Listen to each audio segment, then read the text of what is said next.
নিম গাছে না দুটো হনুমান ছিল। আচ্ছা। একদিন দেখে এই হনুমান দুটো না গাছ, হনুমানের থেকে একটা হনুমান এসে ওই পার্কের রেলিং ধরে হাঁটলো, হেঁটে ফেটে আবার নিম গাছের দিকে গেল। নিম গাছের দিকে গিয়ে অনেকক্ষণ উপর দিকে তাকিয়ে রইল। ও কী ভাবলো জানি না। তারপরে আবার দেখি রেলিং ধরে ফট করে রাস্তায় নামলো।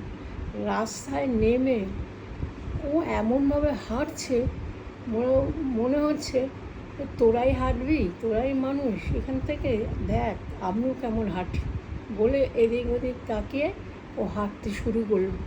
এখানে যত সব মানুষজন যায় আমি দেখি, ওরাও যেমন হাতটা ছাড়িয়ে এমনি দিকে তাকিয়ে যায়, ও চার পা দিয়ে ঠিক সেই রকম হেলতে দুলতে ও চলে গেল। তারপরের দিন দেখি যে হনুমানটা চলে গেল, ও আর ফিরে আসেনি। আমার মনে হয় ওদের মানুষ হয়ে গেছে।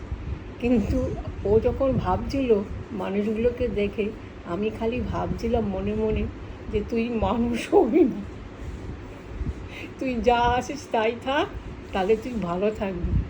মানুষ হলে পর তো আর মানুষ থাকবি না, অমানুষ হয়ে যাবি। আমি তাই ভাবছিলাম। সত্যি আর দেখি না, একটাও হনুমান নেই। হিমালয় গিয়ে থাকতে পারে না, ও না হিমালয় যায়নি, মানুষের মধ্যে এসছে আর হিমালয় যাবে বাবা।